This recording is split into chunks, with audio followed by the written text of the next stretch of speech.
ये था कि जब उनका 12th हुआ था तो वो तब से ही उनको शौक था कि मैं सिविल सर्विसेज करूँगी, और उन्होंने कहा भी था कि नहीं मुझे आर्ट्स लेना है। बट उस टाइम पे ऐसा होता था कि आर्ट्स ले रहे हो मतलब कि आप पढ़ाई में अच्छे नहीं हो या ऐसा नहीं है, तो अपना उस वजह बिल्कुल। से उन्होंने उनका मेडिकल नॉन मेडिकल दोनों था, बोथ लिए थे उन्होंने। और दोनों उन्होंने में जब सिलेक्शन एग्ज़ाम होती है, दिया था तो मेडिकल में भी उनका इंजीनियरिंग में। मेडिकल में भी हुआ था, AIEEE भी हुआ था, और उनका इंजीनियरिंग का जो एग्ज़ाम होता है उसमें भी हुआ डॉक्टर था। किसने कहा बनने के लिए? पापा पहले ने। भी दरहाल के कुछ बच्चे जो हैं सिविल सर्विसेज में आ चुके हैं। नहीं, बच्ची तो पहली ही है ये। बच्ची मतलब पहली है, अदरवाइज ये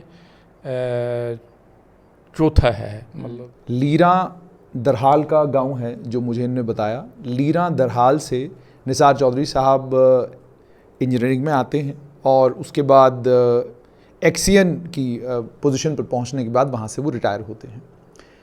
मैंने लीरा की बात इसलिए की क्योंकि छोटे गाँव और दूर दराज इलाकों से ख़ासकर वो दुश्वार गुजार इलाके, जिन इलाकों में आज भी सड़कें नहीं हैं, जिन इलाकों में आज भी बिजली पानी की दिक्कत आज भी है, अगर आबो हवा वहाँ की अच्छी ना हो तो उन इलाकों में जीना ज़रा मुश्किल काम है।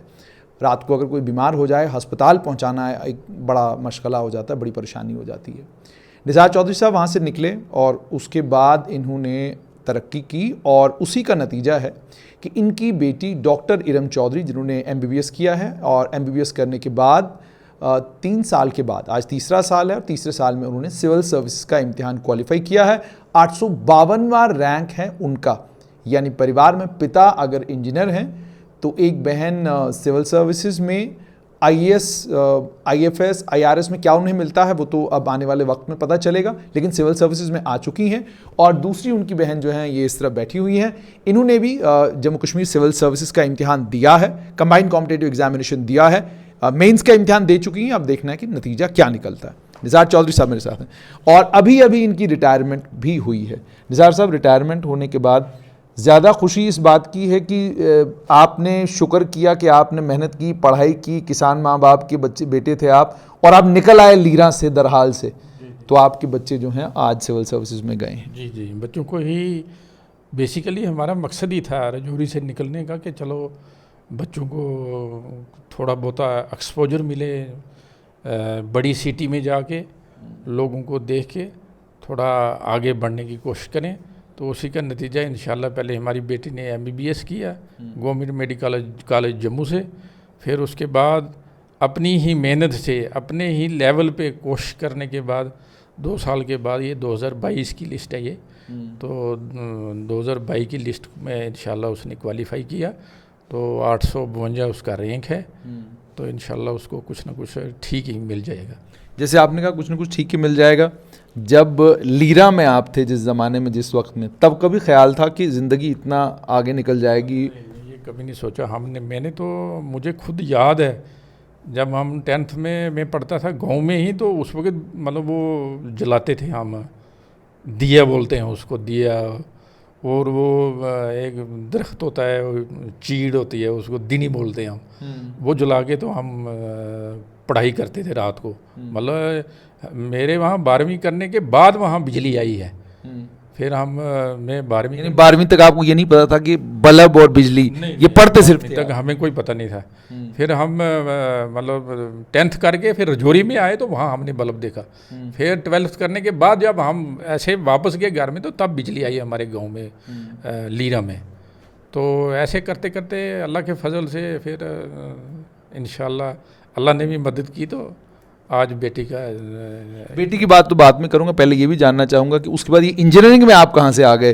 क्योंकि जैसे मैंने आपको कहा, लीरा से आना और एक बिल्कुल ऑर्डिनरी से ख़ानदान से ताल्लुक़ रखना और फिर क्वालिफाई करना और फिर इंजीनियरिंग में आना, वो कैसे हुआ? जी जी, वो भी मेरे वालिद साहब, अल्लाह ताला जन्नत नसीब करे उनको बड़ा अनपढ़ होने के बावजूद उनको बड़ा एक्सपोजर था इन चीज़ों को, कि उनका उठना बैठना अच्छे अच्छे लोगों के साथ था।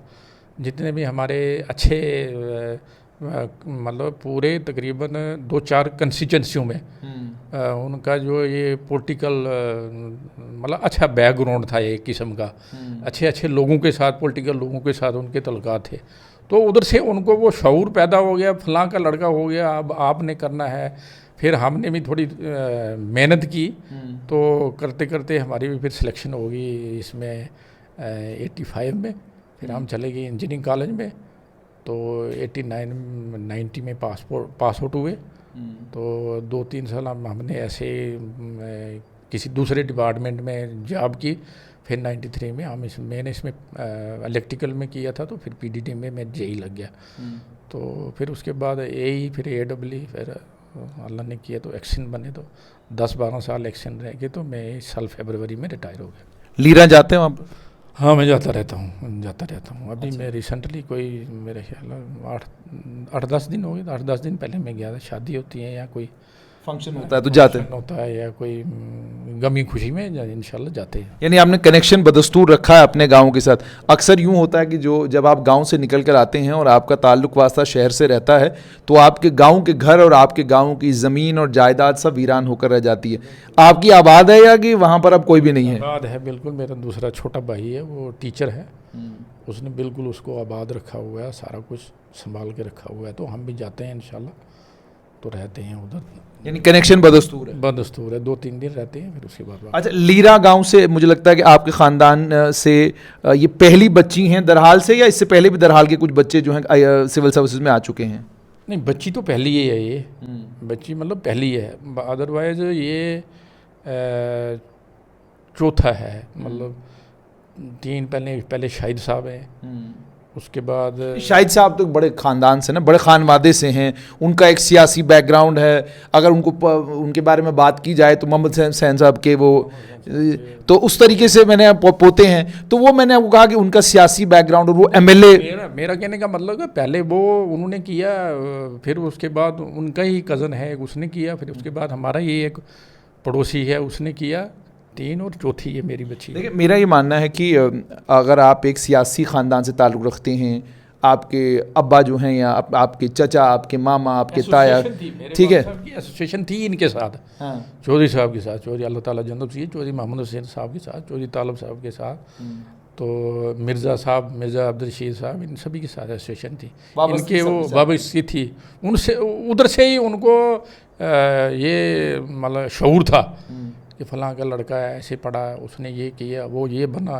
तो मुझे भी फिर वो बोलते रहते थे कि आपने भी करना है, ये बनना है कुछ। तो फिर मैंने भी, वो साइंस रखते, उस वक्त साइंस 10th में जाके रखते थे हम। फिर वो जाके पता करते थे उधर गए इसने साइंस रखी है या नहीं रखी है। भला अनपढ़ होने के बावजूद भी वो जाते थे, मास्टरों को पूछते थे, फिर इसके कितने नंबर आए, इसने 9th में कितने नंबर लिए, इसने 10th में इसने कितने लिए। ऐसे करते करते अल्लाह के फजल से फिर इंशाल्लाह हो ही गया। उस वक्त गवर्नर दौर था, नहीं गवर्नर दौर नहीं था, इनकी हुकूमत थी। हमने गुलाम अहमद शाह की जब वो टॉपल हुई थी गवर्नमेंट, तो उनकी गवर्नमेंट, तो उस गवर्नमेंट में मैं सिलेक्शन होगी मेरी भी इंजीनियरिंग कॉलेज में, तो मैं फिर चला गया। दूसरे साल गवर्नर रूल लग गया था उधर। तो करते करते फिर हमने किया, मतलब ये बच्ची पहली है। तो थोड़ा डिस्ट्रिक्ट से पहली बच्ची है, रजौरी डिस्ट्रिक्ट से पहली बच्ची है। तो आपने सुन लिया कि रजौरी डिस्ट्रिक्ट से पहली बच्ची हैं। अब इनकी अम्मी जी से बात करेंगे। मुझे सबसे पहले तो ये बताइएगा कि बड़ा मुश्किल एक फ़ैसला होता है, ख़ासकर हमारे घरों में, जिन घरों में हम लोग रहते हैं, कि आपने बेटी को अगर दिल्ली भेजना है और वहाँ उसको अकेले रहना है, ये एक बड़ा मसला होता है घरों में, और इसके ऊपर बड़े फसाद हो जाते हैं। और कई बार ये फ़ैसला हो जाता है जब कहीं नहीं जाना आपने, घर बैठना कहीं नहीं जाना आपने कैसे इतना दिल कर लिया कि हमारी बच्ची एससीडी थी, हमें उस पर विश्वास था कि वो अच्छी है इसलिए भेजा, और उसको शौक़ था। MBBS करने के बाद भी उसने बोला हमें, मैंने आगे ये करना है। तो हमने बोला ठीक है, अच्छा जैसे आप बोलेंगे वैसे ही करो। जितने आसानी से आप बोल रहे हैं, इतना ही आपने आसानी से हौसला किया था, या डर डर के आपने कहा कि जाओ कोई बात नहीं? बाद में लोग बातें करते हैं, ये है जी वो उनकी फलान की लड़की ये कर रही है, वो कर रही है, शादी नहीं होती, ये नहीं होता, वो नहीं होता, ये बर्दाश्त करना पड़ता है। ये कुछ था सर, ये सब चीज़ें झेलनी पड़ती है। झेलनी पड़ती है। और लड़कियों के मामले तो मुझे लगता है कि लोग थोड़ा सा और सेंसिटिव हो जाते हैं। जी बहुत होते हैं। और पड़ोसी तो खासकर ज़्यादा ही सेंसिटिव होते हैं। रिश्तेदार फ़ोन करके सुनाएंगे, अच्छा अब आपकी बेटी की उम्र इतनी हो गई, अब इस उम्र में शादी नहीं करोगे, फिर ये परेशानी होगी। बहुत अपने सभी बोलते थे, ये शादी करो जी, इनकी ये है, ये डॉक्टर है, सब कुछ है। जो डॉक्टर हैं वो डॉक्टर बने हुए हैं, सर्विस कर रहे हैं वो, मगर उसको कुछ शौक़ था, बहुत शौक़ था उसको, मैं करूँ IAS। तो मुझे कहने लगी पापा मैंने करना है, मैंने डॉक्टर नहीं बनना। तो मैंने ज़्यादातर मैंने ही साथ दिया। माँ तो फिर भी डरते थे ना, कह रहे अच्छे आते थे, रिश्ते भी अच्छे आए। तो उसने कहा नहीं मैं अभी मुझे 2-3 साल दे दो, फिर उसके बाद मैं सारा कुछ कर लूँगी। तो फिर मैंने कहा चल। लेकिन रिश्ते अच्छे अच्छे आए, हमारे यहाँ तो लोग रुकते नहीं। नहीं अच्छे अच्छे रिश्ते आए। मैंने कहा हमारे यहाँ तो लोग रुकते नहीं, रुके कैसे आप? और रुके मतलब बेटी का ही, उसकी मर्जी थी मैं करूँ IAS, मेरा शौक है मैं करूँगी। तो मतलब अल्लाह ने मदद की उसकी मेहनत भी उसने बहुत की और शौक भी उसको बहुत था। मतलब मैं देखता था ना उसको कितना शौक है उसको, तो मतलब मैं तो घबरा ही जाता हूँ ना यहाँ से दिल्ली जाने के लिए। मतलब बहुत परेशान हो जाता हूँ मैं, अगर जाऊँगा बस पर बैठूँगा, मगर वो मतलब शाम को भी यहाँ से बस पकड़ती थी, सुबह वो दिल्ली पहुँच जाती थी। मतलब उसको बहुत शौक था। फिर मैंने कहा पढ़ कोई बात नहीं, जो रब करेगा इंशाल्लाह करेगी तो अब इंशाल्लाह उसने कर ही ली है। जब उसको रिजल्ट पता चला पहले आपसे बात की या पहले अपने डैडी को सुनाया? छोटी सबसे पहले मुझसे बात हुई। एक्चुअली उन्होंने कॉल पापा को किया था, बट पापा थे नहीं अवेलेबल, तो मैंने फ़ोन उठाया था। तो तब उन्होंने बताया था कि उनका हो गया, 852nd रैंक है। और फिर मैंने मम्मा को बताया, फिर पापा को बताया। तो अच्छा, मुझे ये बताना कि कौन सी ऐसी चीज़ थी, आपसे तो बात करती होंगी, बहन हैं, क्या बताती थी आपको? क्योंकि जब आप MBBS कर लेते हैं, अनफॉर्चुनेटली बोलना नहीं चाहिए पर हकीकत यही है कि हमारे समाज में ये माना जाता है, ख़ासकर जम्मू कश्मीर में, कि अगर आपकी बेटी MBBS कर रही है तो अब इसकी शादी अच्छे घर में हो जाएगी और इसका सारा फ्यूचर सिक्योर हो गया। लोगों की ये सोच है। तो मैं जानना चाहूँगा कि आपकी बहन के जहन में ये सब चीज़ें क्यों नहीं आती थी? क्योंकि जब अब वो MBBS मुकम्मल कर गई, उसके बाद हमारे यहाँ लड़की का भी जहन तैयार हो गया होता है कि शादी करनी है, और घर वाले तो वैसे ही तैयार हो रहे होते हैं, मतलब प्री फाइनल से ही तैयार हो गए होते हैं। वो रिश्ता आ गया, वो लड़का बड़ा अच्छा है, फलाने का लड़का बड़ा अच्छा है, ये बड़ी अच्छी फैमिली है, उनके पास गाड़ियाँ इतनी हैं, ये है वो। एक्चुअली हुआ ये था कि जब उनका 12th हुआ था, तो वो तब से ही उनको शौक था कि मैं सिविल सर्विसेज करूँगी। और उन्होंने कहा भी था कि नहीं मुझे आर्ट्स लेना है। बट उस टाइम पे ऐसा होता था कि आर्ट्स ले रहे हो मतलब कि आप पढ़ाई में अच्छे नहीं हो या ऐसा नहीं है। तो उस वजह से उन्होंने उनका मेडिकल नॉन मेडिकल दोनों था, बोथ लिए थे उन्होंने। और उन्होंने जब एग्ज़ाम दिया था तो उनका मेडिकल में भी हुआ था, AIEEE भी हुआ था, और उनका इंजीनियरिंग का जो एग्ज़ाम होता है उसमें डॉक्टर किसने कहा बनने के लिए? पापा ने तो फिर इसलिए उन्होंने अपनी MBBS की थी। बट ड्यूरिंग MBBS भी वो बोलते थे कि नहीं मेरा एक बार ये हो जाएगा तो मैं जो चाहती थी मैं वही करूँगी। और फिर जब उनका MBBS हो गया, फर्स्ट अटैम्प्ट उन्होंने अपने जैसे ही उनका ख़त्म हुआ था MBBS, उसी टाइम पे उन्होंने दिया था। बट अनफॉर्चुनेटली वो हुआ नहीं था क्योंकि इतना टाइम नहीं मिला था उनको प्रिपेयर करने के लिए। बट फिर उसके बाद उन्होंने 1 साल लिया, अच्छे से पढ़ाई की यहाँ से दूर जाके शोर से। तो फिर उसके बाद जहाँ आप रहते हैं यहाँ शोर कोई नहीं सुनाई देता? शोर एज इन लोगों का शोर। वो एक पिछले दिन इंस्टाग्राम के ऊपर एक वीडियो आई थी, बहुत खूबसूरत वीडियो है। उसमें वो बताते हैं कि भाई वो लड़की पढ़ रही होती है तो कोई इधर से बुला रहा है, कोई उधर से बुला रहा है, कोई आके कुछ सुना रहा है, कोई आके कुछ सुना रहा है। और बहुत सारे लोग शायद इसको अंडरस्टैंड भी नहीं करते कि अगर आप पढ़ना चाहते हैं और आप सिविल सर्विस का इम्तिहान क्वालिफाई करना चाहते हैं तो आपका दिमाग बिल्कुल फ्री होना चाहिए और आपको किसी भी तरह की डिसरप्शन या डिस्टर्बेंस नहीं होनी चाहिए। हाँ जी, ये बिल्कुल सही है ये बात। और लड़कियां ज़्यादा सेंसिटिव होती हैं, मुझे लगता है उनके मामले में तो बिल्कुल कुछ ना बोलें, क्योंकि आप कोई छोटी भी बात बोलेंगी वो उसको सोचना बहुत ज़्यादा शुरू कर देती हैं। तो क्या आपकी सिस्टर भी बहुत सोचने वाली हैं या सोचती कम है? नहीं, वो बहुत सोचते हैं एक्चुअली। ओवर थिंकिंग है एक प्रॉब्लम उनका। बट फिर भी जो चीज़ वो करना चाहते थे उसके लिए उन्होंने बहुत मेहनत की है। और वो सिर्फ पढ़ाई में नहीं, एक्चुअली हर चीज़ में वो अच्छी है। वो जो भी करती है अपने पूरे दिल के साथ करती है, with her whole heart. And सिर्फ पढ़ाई नहीं, हर एग्ज़ाम भी और हर छोटी चीज़, मतलब हर चीज़ पूरे दिल के साथ। अगर आप उनको खाना बनाने को बोलोगे तो वो भी अगर बनाएगी तो पूरे दिल के साथ, ऐसे नहीं कि क्योंकि उसकी एक ड्यूटी है या फिर उसको बोला गया है इसलिए। हर चीज़ वो अपने पूरे दिल के साथ करती है। तो मुझे ये बताएं, आपने भी सिविल सर्विस का मेंस का इम्तिहान दिया, कैसा हुआ पेपर? अच्छा था, ठीक था पेपर अच्छा जी। अच्छा, तो है सिविल सर्विसेज जहन में कि मुझे भी UPSC देना है? हाँ बिल्कुल बिल्कुल, अब तो ज़्यादा है। अब तो ज़्यादा हाँ, इंस्पिरेशन घर में है तो अब ज़्यादा है। तो क्या लगता है आपको, क्योंकि because you are well adept in all these things, तो मुझे ये पूछना है कि क्या लगता है आपको क्या मिलेगा?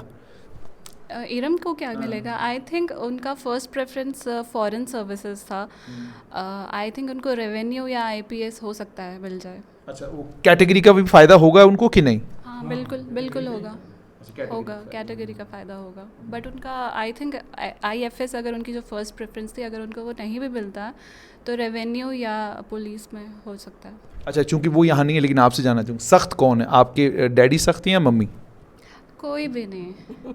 आई थिंक दोनों ही बहुत ज़्यादा मतलब अच्छे हैं, चिल हैं। माँ बाप तो चिल्ली होते हैं। हाँ, बट आई नहीं है, दोनों नहीं है। मम्मा थोड़ा सा टेंशन ज़्यादा लेते हैं, लेकिन पापा भी लेते होंगे बट वो दिखाते नहीं हैं। बट हम मम्मियाँ होती हैं थोड़ी ज़्यादा सेंसिटिव। अक्सर ये भी होता है कि खासकर लड़कियों के मामले में बाप को प्यार अपनी बच्चियों से बहुत ज़्यादा होता है, लेकिन रिफ्लेक्ट करना या उस प्यार को दिखाना, दर्शाना, प्रेजेंट करना वो उनको नहीं आता। जहाँ तक माँओं का ताल्लुक है, उन्हें भी बेइंतहा प्यार अपने बच्चों से होता है, लेकिन वो रिफ्लेक्ट होता है क्योंकि आप कन्फाइड करती हैं अपनी माँ में। आप जो बात अपनी मम्मी के साथ कर सकती हैं, शायद वो बात अब अपने डैडी के साथ नहीं कर सकती हैं। इरम भी ऐसा ही करती थी? हाँ जी, हाँ जी, वो कम बोलती थी, ज़्यादा नहीं, ज़्यादा इससे करती थी। जो भी बात करना कि मम्मा सोचेगी, ये करेगी, वो करेगी। हाँ खुश हैं आज आप? हाँ, खुश, कितनी खुश हैं? बहुत ज़्यादा? बहुत ज़्यादा खुश। अब इसके बाद एक और फिक्र अब आपकी जहन में आ गई होगी कि यार अब शादी करना और ज़्यादा बड़ी मुसीबत हो गई, क्योंकि अब ये तो सिविल सर्विसेज में है, तो अब हमें अब बहुत सारे जो रिश्ते उस वक्त भी आए होंगे, अब आपके जहन में आ रहा होगा कि ड्रॉप करो। अब मुकाबले का रिश्ता मिलना बड़ा मुश्किल है। ये कह रहे हैं मुकाबले का रिश्ता मिलना मुश्किल है। उनको उसको ये इन चीज़ों का शौक ही नहीं है उसको।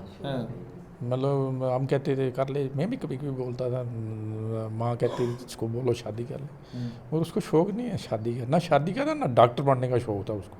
पता नहीं उसके क्या जहन में आ गया कि नहीं मैंने IAS करनी है। कहती डॉक्टर पेशा गंदा है, मैं नहीं करूँगी। अच्छा जी, ये बोलती थी। क्यों, आपने कोई पूछा नहीं वजह? मैंने कहा क्यों गंदा है? कहते नहीं, अच्छा नहीं, वो गंदा होता है, लोग ऐसे करते हैं, डॉक्टर को पकते हैं, ये करते हैं। एक बार हुआ था उसके साथ, कोई पता नहीं पेशेंट किसी की डेथ होगी क्या होगी, वो आई ऐसे सबके साथ दौड़े छोड़े, डॉक्टर को मारने शारने लगे, ये हुआ वो हुआ। बागी शागी कहती है भाई अच्छा नहीं है ये कुछ होता, गंदा लगता था उसको ये पेशेंट। खुश नहीं थी इसमें जी। जब हमने बोला उसको ये कर तो MBBS का, रोई उस दिन वो। अच्छा। फिर 1 महीने बाद खुद बोलने लगी कि मैं इसी पे करूँगी, ये करूँ। वो हमें अभी भी याद है। ये कुछ था। बाकी यही था हमें इसका कि अब MBBS कर लिया, इसका सब कुछ अच्छा है, अब रिश्ते भी अच्छे आ रहे हैं, हो जाए अच्छा है। मैं इनसे भी बात करती थी, इसको इरम को बोलो आप ये वो कहती नहीं, वो मान नहीं रही थी। मैंने बोला नहीं, रहने दो, करें दो, जो हुआ अच्छा होगा। अच्छा जी, ये कुछ तो इसका मतलब ये हो गया कि ये सारी सपोर्ट आपकी, मैं देख रहा हूँ कि खुशी भी आपको आज बेइंतहा है। बिल्कुल, मतलब वो मैंने देखा मेरी बच्ची मतलब बहुत स्ट्रांग थी और डिटरमाइंड थी, जो चीज़ उसने करनी है वो उसने करनी है। उसको अगर मतलब इतना उसको फिर भी मतलब हमारे इधर जम्मू आने के बावजूद भी इतना ज़्यादा उसको एक्सपोजर फिर भी नहीं हुआ, और ना मेरे जहन में आया कि क्योंकि ये जिन लोगों के अच्छे रैंक आते हैं ना, ये लोग 10वीं 12वीं से ही शुरू कर लेते हैं कि मैंने फ़लाँ चीज़ करनी है, फ़लाँ चीज़ बनना है। मगर मेरी बेटी ने अचानक ही फैसला लिया है MBBS करने के बाद, कहती मैंने IAS करनी है। मैंने कहा कर, अगर कर सकती है तो कर, तो तभी जाके उसको इंशाल्लाह। मगर फिर भी उसने कर ही लिया, उसने अल्लाह की फजल से कर ही लिया, अल्लाह ने किया तो उसका हो गया। मैं एक सवाल पूछूंगा कि बेटा बेटी, लेकिन क्या ये बात आप मानेंगे कि बेटा आपका कोई बड़ी अचीवमेंट भी करे तो खुशी होती है, लेकिन बेटी की खुशी मुझे लगता है 4 गुना ज़्यादा होती है? 4 गुना ज़्यादा होती है, बिल्कुल बिल्कुल। उसको मतलब उसको इन चीज़ों का शौक ही नहीं है। मैंने कहा बेटी, हम कभी कभी बोलते हैं फलां डॉक्टर देखो इतना पैसा कमाता है, दिन भर सुबह शाम। मुझे पैसे की ज़रूरत नहीं है, मैं पैसा नहीं कमाना चाहती, मुझे स्टेटस चाहिए, मैं पैसा कमाना नहीं चाहती मैं। फिर मैंने कहा कर अगर कर सकती है तो उसने फिर। अब क्या प्लान किया हुआ आप लोगों ने? कुछ प्लान किया हुआ, क्योंकि वापस आना है उसने? हाँ, वापस फ्राइडे को आना उसने, तो इंशाल्लाह करेंगे कुछ, ख़त्म न्याज श्याज करेंगे। मुझे पहले ही लगा था आप कहने वाले ख़त्म ज़रूर पढ़ाएंगे, क्योंकि हमारे यहाँ ये फिक्र ज़्यादा होती है कि भाई अब उसने कर तो लिया, कोई नज़र किसी की नहीं लगनी चाहिए, पहले ख़त्म पढ़ाते हैं, अल्लाह का शुक्र पढ़ते हैं कि अल्लाह या अल्लाह तूने हमारी क्या कहते हैं बच्ची को वो दे दिया जिस मुराद पूरी की। इंशाल्लाह ख़त्म पढ़ाएंगे हम, न्याज देंगे हम बड़ी। अच्छा, न्याज देंगे। हाँ, इधर भी पक्की बात, इरादा है पूरा? इधर भी और लीरा भी जाके देंगे इंशाल्लाह, दोनों जगह? हाँ दोनों। लीरा में तो लोग बहुत खुश होंगे। हाँ, बहुत खुश है, सभी खुश हैं। बहुत फ़ोन आए, बहुत फ़ोन आए। अबोदा मतलब कास्ट क्रीड सभी ने मुझे फ़ोन किए दरहाल से। हालांकि हमारे वहाँ मलिक बरादरी है, उन्होंने फ़ोन किए, हमारी बेटी है, हमारा दरहाल नाला है, हमारा वादी है, ये सही इनकी, ये हमारी इज़्ज़त है सभी की। तो मुबारक शाबारक वगैरह दे रहे थे वो कि हमारे इलाके की शान इसने, हमारे इलाके का मतलब नाम रखा है इसने। एक पहली बच्ची है जिसने चलो IAS और की। अब परेशानी जो है इनके लिए बन गई है। नहीं, बट परेशानी नहीं है, क्योंकि मुझे पता है कि जितना वो अचीव कर सकती है और जितनी हार्ड वर्किंग वो है, मतलब मैंने उनके साथ अपना वो कंपैरिजन रखा ही नहीं कभी, क्योंकि वो बहुत ज़्यादा हार्ड वर्किंग है और काफ़ी ज़्यादा कंसिस्टेंस थी वो इस चीज़ को लेके। तो ऐसा नहीं है, उनके साथ कोई ऐसा कंपटीशन नहीं है, बट जो करेंगे अपने लिए करेंगे।